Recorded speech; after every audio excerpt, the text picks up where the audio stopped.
Honorable Speaker, Lok Shaba Shri Om Birla Ji, Honorable Ian Liddell Granger, Chairperson, Commonwealth Parliamentary Association's Executive Committee, Honorable Shri Haribanshi, Deputy Chairman, Rajya Sabha, Honorable Bishwajit Doimari, Speaker, Assam Legislative Assembly, Shri Debabrata Saikia, Honorable Leader of Opposition, Assam Legislative Assembly, Honorable Speakers, Honorable Deputy Speakers, along with the Honorable Chairperson and Honorable Deputy Chairperson from all across the state legislatures and Council of CPA India Regions, Excellencies, distinguished members of Commonwealth, Parliamentary Association Executive Committee, Honorable Ministers, Honorable Members of Parliament,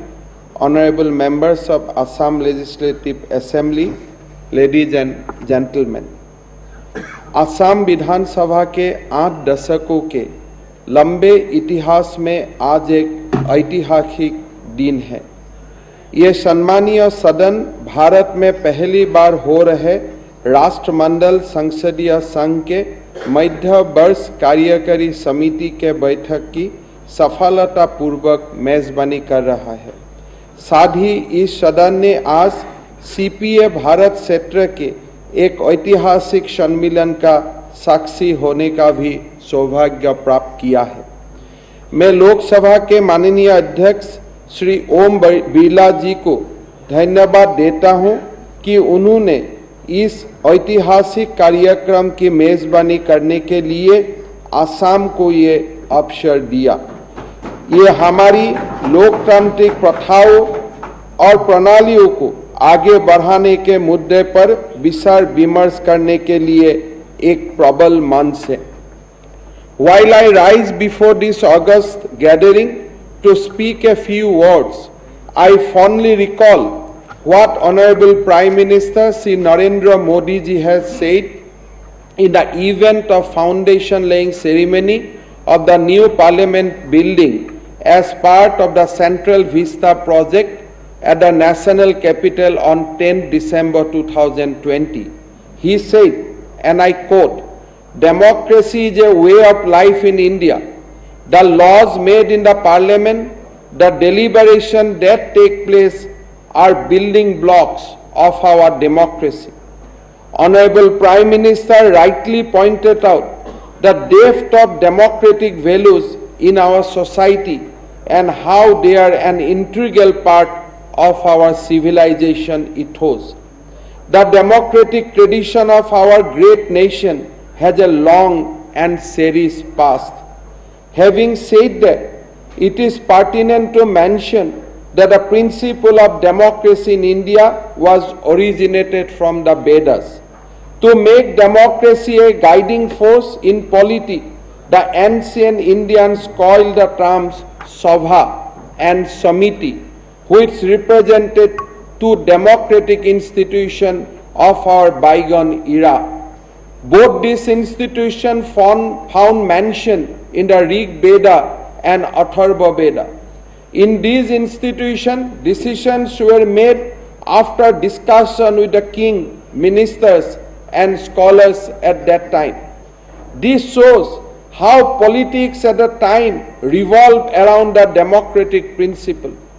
People used to settle decisions together at the Sabha and Samiti with good intent.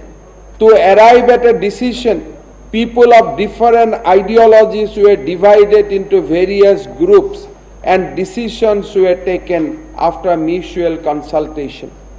In ancient history of India, description of small republics is found where people participated together in the decision-making process related to the administration.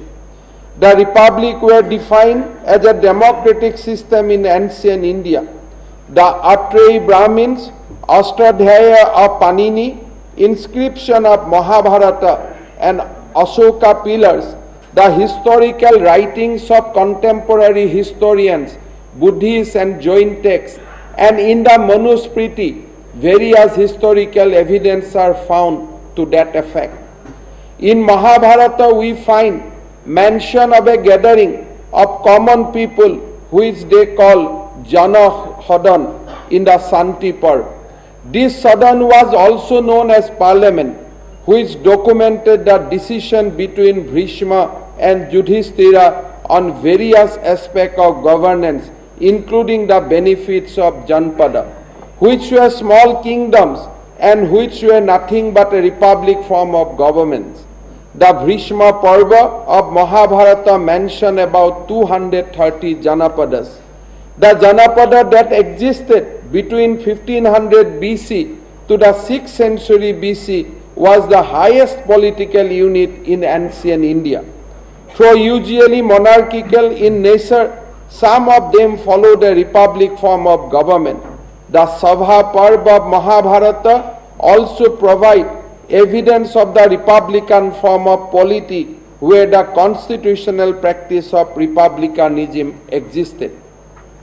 The Mahajanpadas were the 16 most powerful and vast kingdoms and republic that existed in ancient India from the 6th to 4th century BC. Among the Mahajanpadas and smaller states, the Saikyas, Koliyas, Mallas followed republican government. A semblance of democratic tradition was evident in Assam in the days of Ahom rule also. Though the king was called Sargadev, was the head of the state, all decisions were taken by him only in the consultation with the ministers or Dangorias, which initially consisted of Bura Guhai, Bor Guhai and Bor Patra Guhai. The ministers even had the power to dethrone the king and place someone else in his place or rule the kingdom by themselves in the absence of any suitable person to adorn the crown. We find the same democratic spirit flourishing with the emergence of Mahapurush Srimanta Shankar Deva in the social and religious landscape of Assam, who through Ekasaran Namadharma showed the seeds of an equal and just society. The Namghar established by the great spiritual reformer exemplified the two democratic values and traditions which continued unabated in our society till today.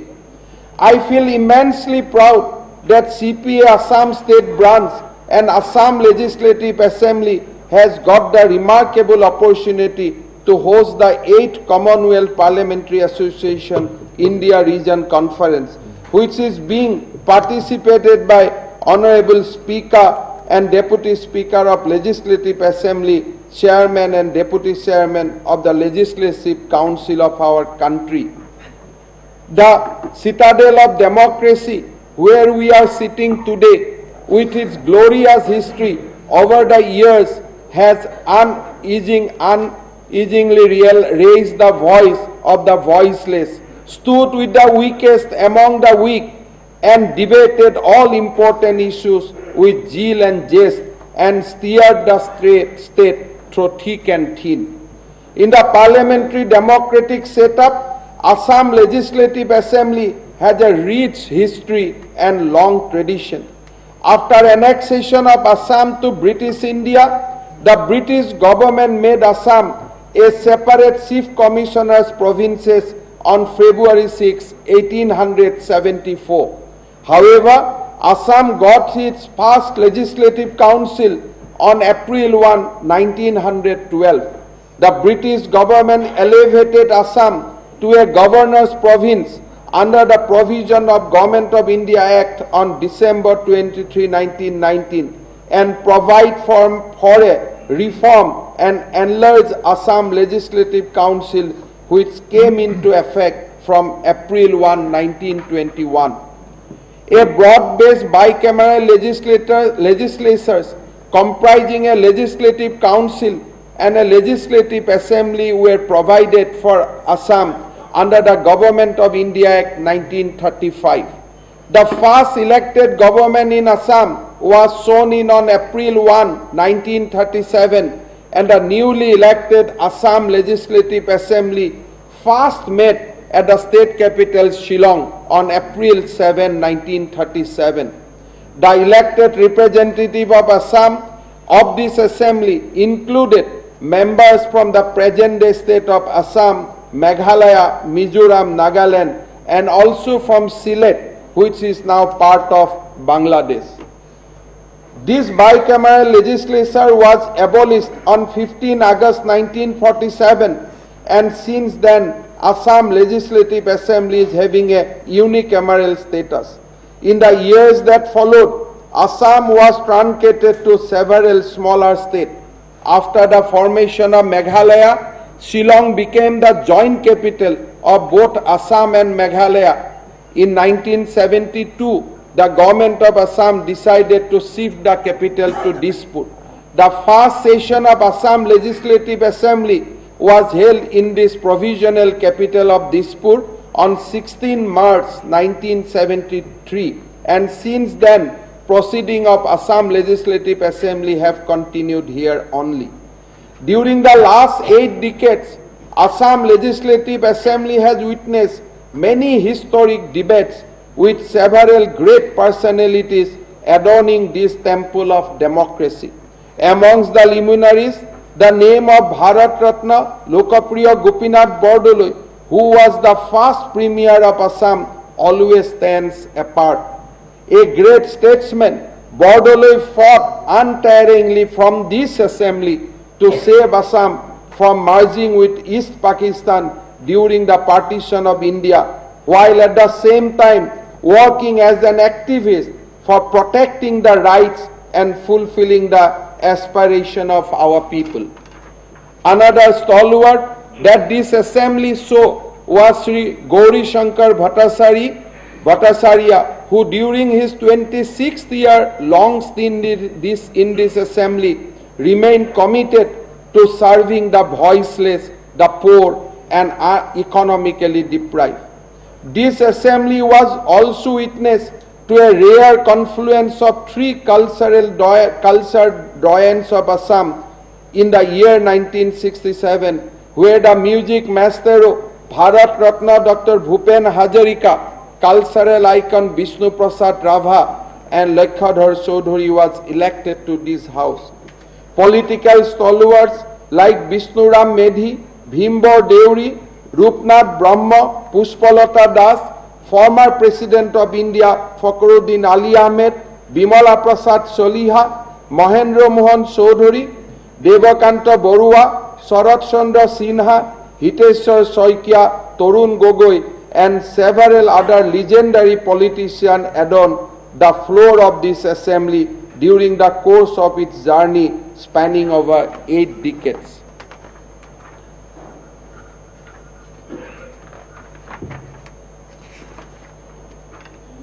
This august house played a pioneering role in shaping the socio-cultural and academic edifice of the state, while giving a major push to Assam development narrative.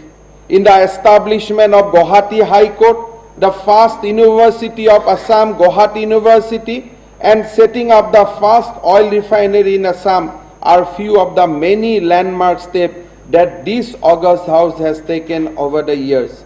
The Assam Legislative Assembly has passed several important legislation in the last decade to bring about transformative changes in the lives of the people of the state.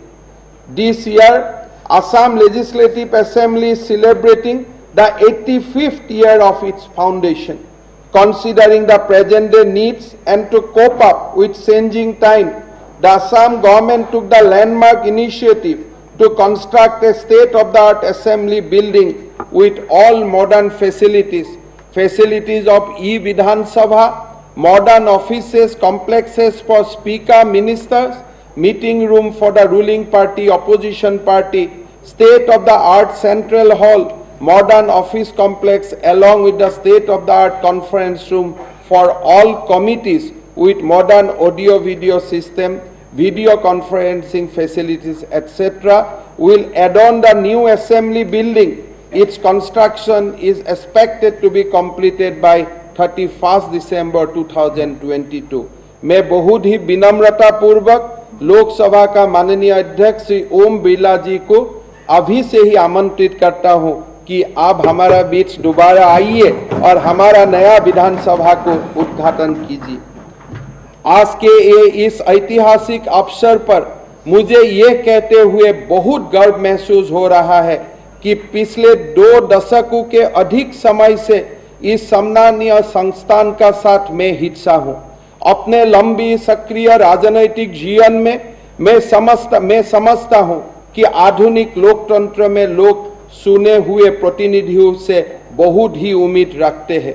लोग चाहते हैं कि हम उनकी आवाज और अभिभावक बने। लोगों ने उनके जीवन की मूलभूत आवश्यकताओं के साथ उनके सपनों की पूरा करने के लिए हमें जिम्मेदारी दी है। Through active participation in the debates in the August House, we not just can bring into the focus different aspects of the bills under discussion, but at the same time, we can be the champion of upholding the democratic rights by giving unprecedented momentum to their welfare and development. In this context, CPA provides a timely platform for in-depth deliberation on a wide range of issues of constitutional, legislative, economic, social and cultural aspects, which are of the paramount importance for furthering our rich democratic tradition. By working together and learning from each other, we can constantly improve our democratic practice and system, and we all need to work towards that goal only to meet the aspiration of our citizen and celebrate democratic spirit of our great country. भूतपूर्व प्रधानमंत्री भारत रत्न अटल बिहारी वाजपेयी जी ने कहा था, भारतीय लोकतंत्र की सबसे बड़ी ताकत है, ये ताकत यही है कि हमने हमेशा राष्ट्र को राजनीति से ऊपर रखा है। वाजपेयी जी का शब्द हमारे मजबूत लोकतंत्र का सच्चा प्रतिबिंब है। मुझे विश्वास है कि सीपीए का इस क्षेत्रीय सम्मेलन में विचार और विमर्श के माध्यम से हमें अधिक प्रोत्साहन मिलेगा। Former Prime Minister Bharat Ratna Atal Bihari Vajpayee ji has once said, Indian democracy's greatest strength is that we have always put nation above politics. Vajpayee ji's words are a true reflection of our cherished democratic ethos, which I believe will find greater impetus through the deliberation at this regional conference of CPA. With these few words and thanking you all for taking out time to visit Assam to take part of this remarkable event, I bring an end to my words. Thank you very much. Jai Hind. Thank you for your enlightening words, sir. I would now request Honorable Ian Little